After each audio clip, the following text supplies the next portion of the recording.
प्रदोष का दिन, प्रदोष का दिन, प्रदोष काल, शाम का समय, भगवान देव अधिदेव महादेव माँ जगतजननी पार्वती जी के साथ में भ्रमण पर निकले।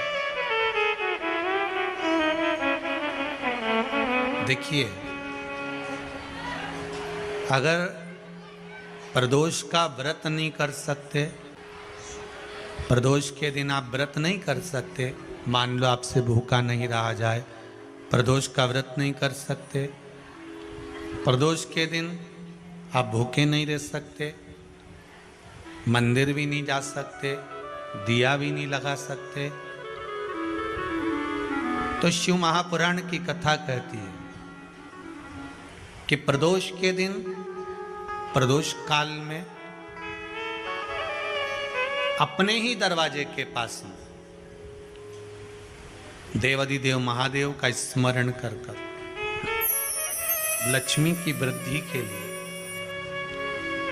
कार्य सिद्धि के लिए, संपदा को प्राप्त करने के लिए आप अपने ही दरवाजे के पास में एक दीप लगा सकते हो। कौन से दिन? प्रदोष के। एक बात और अच्छे से समझ लीजिए, जो बच्चे चिड़चिड़े होते हैं, चाहे घर में बेटे हों, बहुएं हों, सास हो, ससुर हो, परिवार में छोटे छोटे बच्चे हों, चिड़चिड़ प्रवृत्ति करते हों या चिड़चिड़ा स्वभाव हो, जरा जरा सी बात में क्रोध आ जाता हो, बोलने का भान नहीं रह पाता हो, शब्दों के बाण चलते हों, तो महाराज प्रदोष के दिन, प्रदोष काल में बेलपत्री के पेड़ के नीचे एक, जो पत्ता आपके पास में हो, पान का मिल जाए तो पान का, पीपल का मिल जाए तो पीपल का, बेलपत्र का मिल जाए तो बेलपत्र का, उस पत्ते पर मात्र थोड़ा सा शहद और 7 दाने चावल के रखकर घी का दिया लगा दो महाराज, और थोड़ा सा जल हाथ की अंजलि में लेकर भगवान देवाधिदेव महादेव का स्मरण कर कर कि इस बेलपत्री के वृक्ष के नीचे माता लक्ष्मी, पार्वती, सरस्वती विराजमान है। इसी बेलपत्री के पेड़ के नीचे मेरे देवाधिदेव महादेव का 12 ज्योतिर्लिंग का स्वरूप प्रकट है। उनका स्मरण कर कर जल चढ़ा दीजिए और उसका स्मरण कर लो जो चिड़चिड़ प्रवृत्ति करता हो, क्रोध करता हो, जिसको बोलने का भान नहीं होता हो, सम्मान नहीं देता हो, अपशब्द कहते हो, उनका स्मरण कर कर आप छोड़ेंगे। एकदम एक प्रदोष करेंगे, दूसरे प्रदोष तक तो आपको कोई दिक्कत ही नहीं है। 2-3 प्रदोष कर कर देखिए, बाबा कृपा करें। बच्चों को पढ़ने का कह रहे हो, पढ़ने बैठो, पढ़ने बैठो, पढ़ने बैठो, पढ़ने बैठो, तो एक आध प्रयास बच्चों के लिए भी कर लिया करो कि भाई ठीक है, बच्चे लोग विद्या में प्रबल होंगे।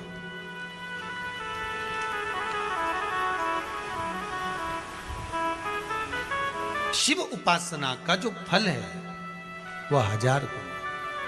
पहले भी कथा में कहा, आज फिर कहते हैं,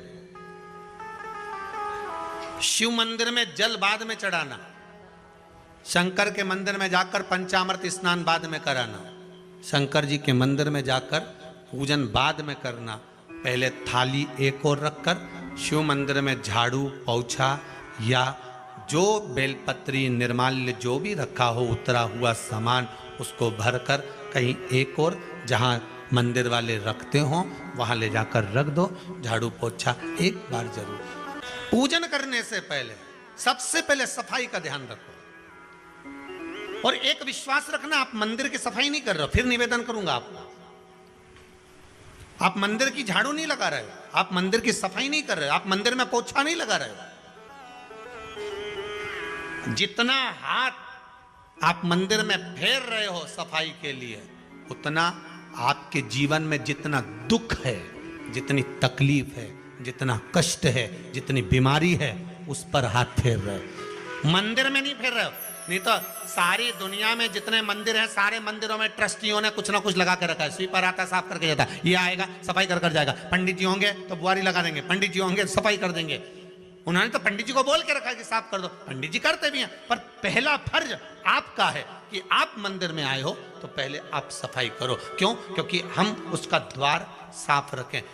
आज के समय में तो एक नियम हो गया साहब कि मंदिर में जाते हो तो मंदिर के दरवाजे पर चप्पल उतार के जाते हो, नहीं तो शास्त्र रीति तो ये कहती है कि मंदिर में भगवान सामने बैठा है तो उसके सामने चप्पल भी नहीं उतरना चाहिए। तो कई लोग कहते हैं मंदिर के अंदर थोड़ी ना उतारा, हम तो जीने से भी बाहर, एकदम गेट के बाहर वहां उतार, पर सामने तो है ना, सम्मुख में तो है। तुम्हारे यहां अगर 4 लोग दिवाली मिलने आते हैं ना तो तुमने चप्पल रखने का भी स्टैंड बनाकर रखा है, साइड में उतारिए, दहली पर मत उतार देना, थोड़ा साइड में उतारो, सामने से सब आते जाते रहते हैं, सामने उतारो, सम्मुख में क्यों उतार रहे हो?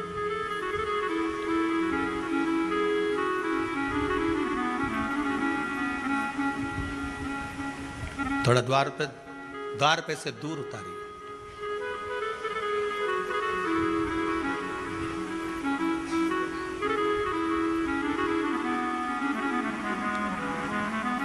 अभी तो कुबेरेश्वर धाम में काम चल रहा है, आप लोग जो दान दे रहे हो, आपके दिए हुए दान से निर्माण चल रहा है।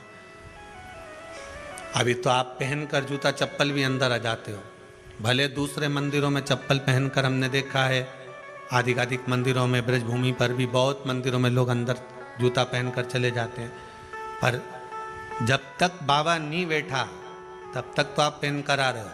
जिस दिन बाबा कुबेरेश्वर धाम में आकर बैठ गया उसके बाद वो दोनों गेट पर चप्पल बाहर ही रहेगी। आओ आप, कंकर से शंकर, शंकर जब शरीर से लगेगा तब सुख भोगोगे, आनंद भोगोगे, सुख की प्राप्ति। अपने द्वार पर भी कितना सुंदर लिखा है भविष्य पुराण के अंतर्गत, और विष्णु पुराण में भृगु बाबा का चरण का चिन्ह भगवान विष्णु की छाती पर रहा। भगवान विष्णु की छाती पर भृगु बाबा के चरण का चिन्ह रहा।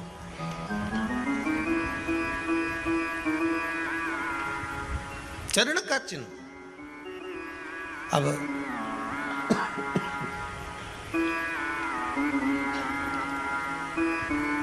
भविष्य पुराण में लिखा है कि अगर हम मंदिर के द्वार पर, घर के चौखट के एकदम सामने चप्पल उतार देते हैं, 7 बार दिन भर में से, कितनी बार?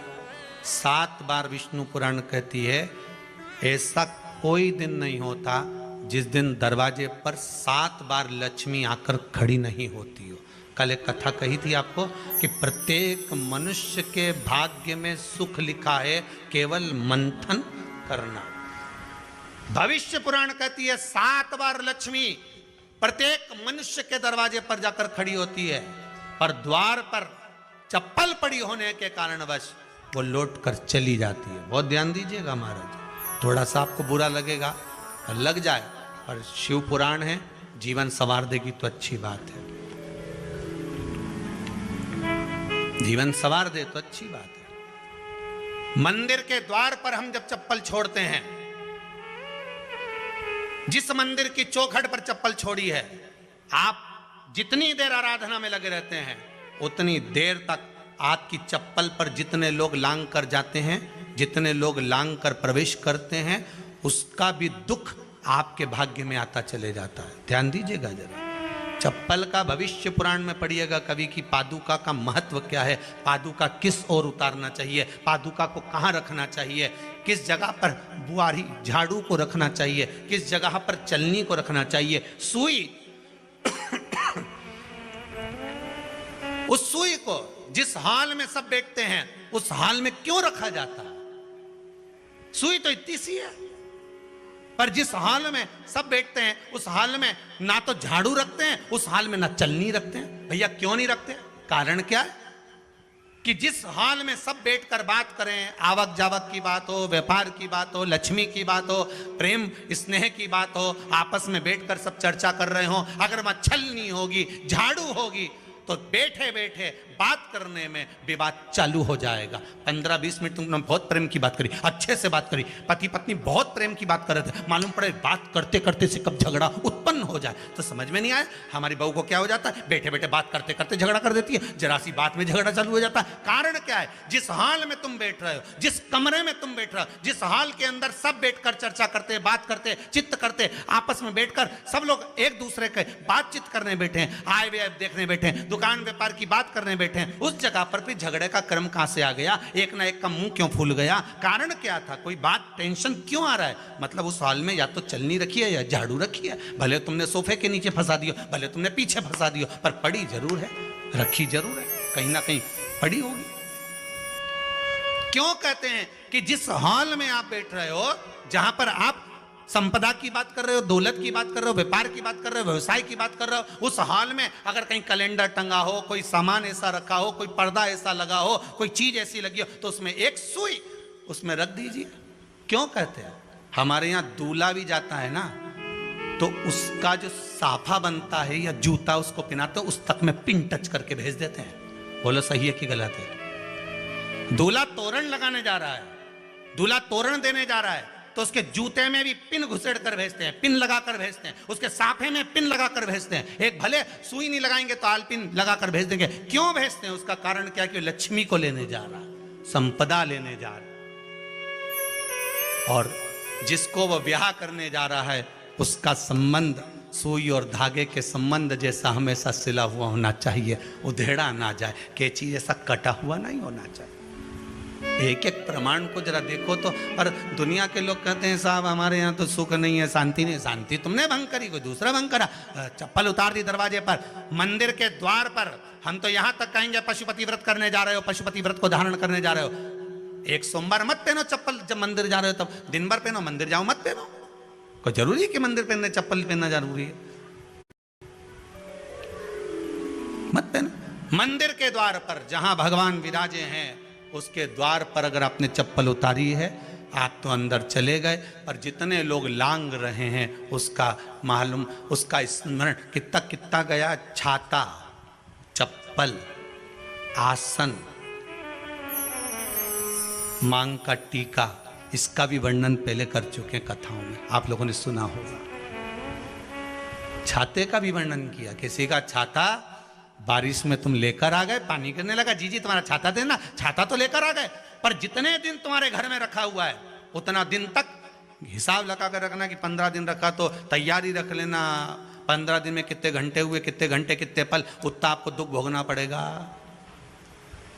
दूसरे का छाता आया, इसलिए कोई प्राण छोड़ता है, मरता है, तो उसके पद में यही सब चीजें देना पड़ती। क्या क्या बोलते जाओ, छाता, चप्पल, आसन, माला, सब देना पड़ता है। बोलो देते कि नहीं देते? तो क्यों देना पड़ता है? छाता क्या काम का कि छाता देना पड़ेगा? क्या व्यक्ति 24 घंटे क्या धूप में रहता था कि पानी में रहता था जो छाता देना पड़ेगा? चप्पल क्यों देना पड़ेगा? किस लिए देना पड़ेगा? उसका शास्त्र प्रमाण।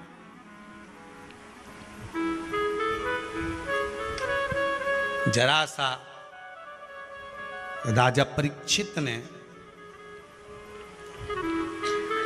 जरासंध के मुकुट को सिर पे पहन लिया था और बुद्धि बदल गई थी।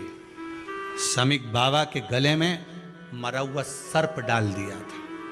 सही है कि गलत है? केवल मांग का टीका अर्थात सिर पर मुकुट बदला और काम हो गया।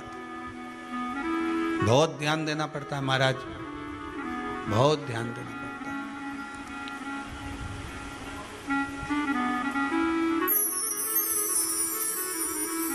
तुम्हारी चप्पल कोई ले गया, तुम रो रही, किसी ने पूछा क्या हो गया?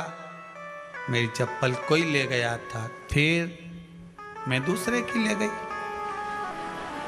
तुम्हारी कोई दूसरा ले गया, तुम दूसरे की ले गई।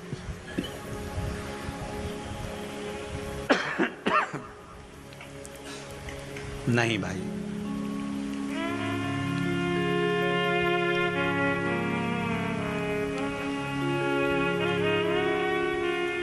उसको प्राप्त करने के बहुत तरीके हैं। एक सत्य बात कहें, 7 बार लक्ष्मी प्रतिदिन मनुष्य का द्वार झांकने के लिए आती है। ऐसा कोई दिन नहीं जाता जिस दिन तुम्हारा भाग्य भगवान पलटने के लिए नहीं बैठा हो। वो तो इंतजार करता है कि ये गेंद फेंके और मैं चौका छक्का लगा दूं।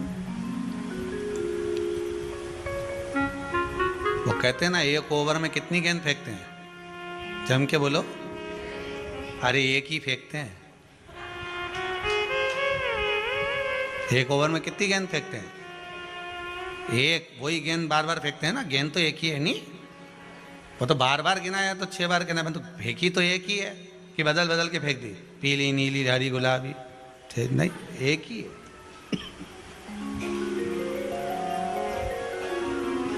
बदल बदल कर आया, गेंद 1 ही थी, फिर फेंका कि ये तो वाइट निकल गई, फिर फेंकी, गेंद वही है, गिनती में 6 जा रही है। 1 साल निकल गया, 1 दिन निकल गया, फिर गेंद फेंकी।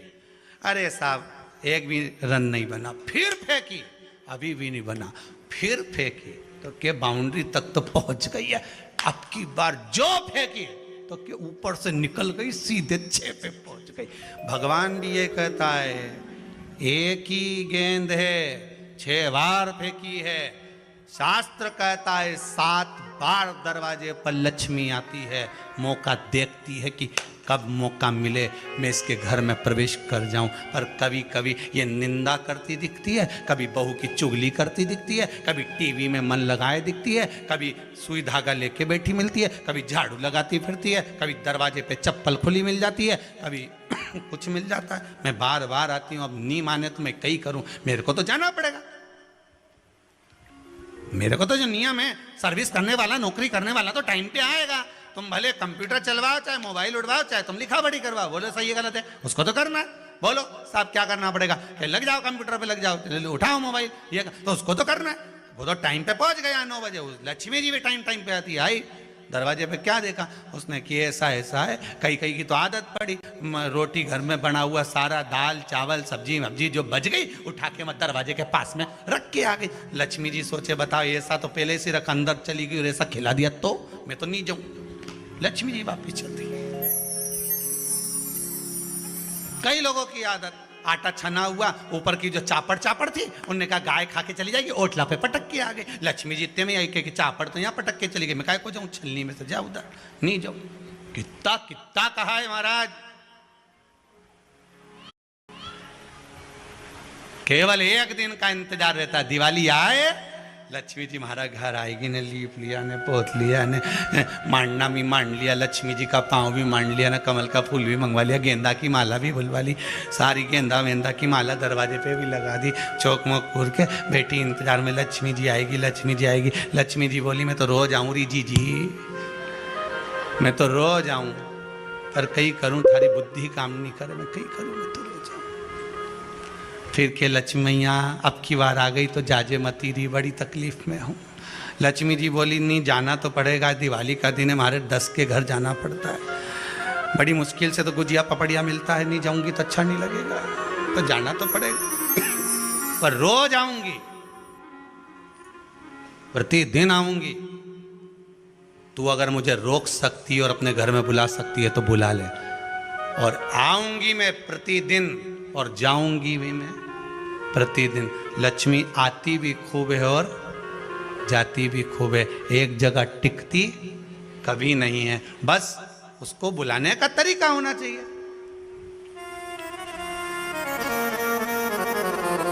रोज भगवान चाहता है कि तेरा दिन फिर जाए।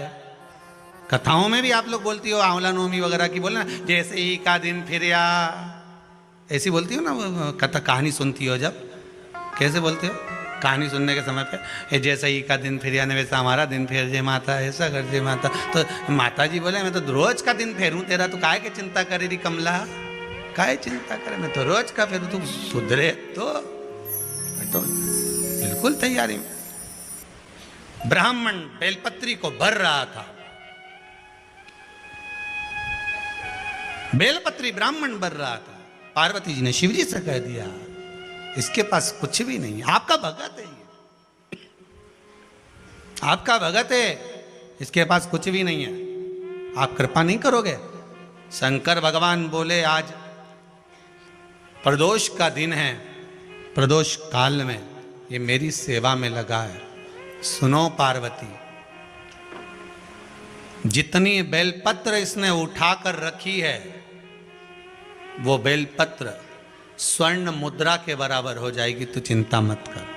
शिव पार्वती को कहकर चल दिए। शंकर पार्वती बात कर रहे थे, इतने में एक सेठ ने सुन लिया कि जितनी बेलपत्र भर के ले जा रहा है उतनी स्वर्ण मुद्रा हो जाएगी।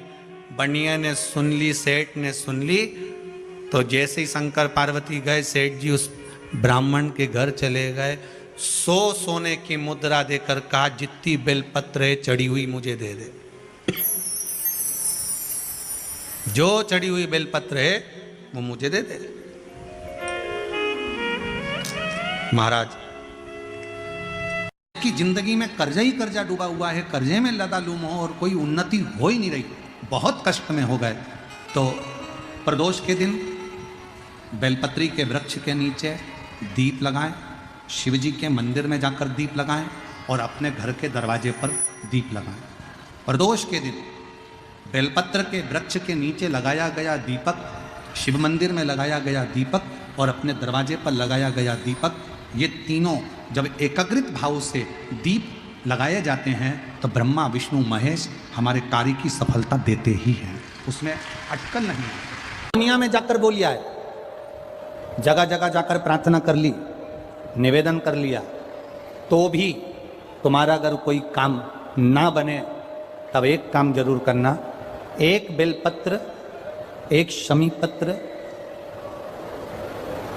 एक कनेर का फूल देवाधिदेव महादेव को प्रत्येक प्रदोष के दिन शिव जी को जल चढ़ाकर समर्पित करना प्रारंभ कर दो। 2 या 3 प्रदोष निकलेगी, मेरा देवाधिदेव महादेव तुम्हारी झोली खुशी। अगर किसी कामना के वश अगर हम दीप लगा रहे हैं या हमारे मन में कोई भाव उत्पन्न है और हम बाबा से कहना चाहते हैं कि बाबा मेरा ये कार्य है आप पूर्ण करिएगा, तो फिर शिव मंदिर में भी लंबी बाती का दीप आप प्रदोष या सोमवार की अष्टमी या सोमवार या आप शिवरात्रि को बाबा से निवेदन कर कर लगा सकते हैं। हाँ, विशेष जब कोई एक बहुत बड़ी बात हो और आपके कार्य में कहीं अटकल हो रही हो, तो एक ही दीप में 2 बाती, शिव और शक्ति, लंबी बाती बनाई शिव और शक्ति के नाम से, 2 बाती एक साथ एक दीप में भी लगा सकते हैं। कि प्रदोष के दिन एक चावल का दाना चढ़ाने वाला कभी गरीब नहीं हो सकता, कभी भिखारी नहीं हो सकता, कभी दरिद्र नहीं हो सकता। दुख की जिंदगी चल रही है, बेलपत्र लीजिए और 7 चावल के दाने इस बेलपत्र के मध्य वाली पत्ती पर रख लीजिए। पत्र 7 चावल के दाने मध्य पत्ती पर 7 चावल के दाने, पीला चंदन को घिस कर उसकी एक गोली बनाए, एक गोली गोल कर शिवपिंडी जैसी, शिवलिंग जैसी गोली बनाकर उस चावल के दाने पर रख लो। एक स्थान पर रखकर घर के अंदर ही उसका पूजन कर लो, कर दिए से आरती कर ऐसी कैसी ही बेलपत्र अशोक सुंदरी वाली जगह पर रख दीजिए। ये किसी भी प्रदोष के दिन या किसी भी सोमवार की अष्टमी के दिन या किसी भी विशेष शिवरात्रि के दिन आप ये एक बार केवल करना है और अपने मन की कामना कर उसको रखकर बाबा को घी का 2 दिया लगाकर आ जाना है। मेरा भोलेनाथ आपका हाथ पकड़कर आपको कंपटीशन एग्जाम में विजय दिलाएगा। 3 तिथियां, पहला प्रदोष, दूसरी शिवरात्रि और तीसरे नंबर पर आती है सोमवार की अष्टमी। ये 3 तिथियां ऐसी हैं जिसमें 2 बूंद भी दूध अगर हम शंकर भगवान को समर्पित करते हैं तो अपना घर बच्चों की किलकारियों से कम नहीं होता, वो भराता ही है, वंश बढ़ता ही है। वंश बढ़ाने का एक सर्वश्रेष्ठ तरीका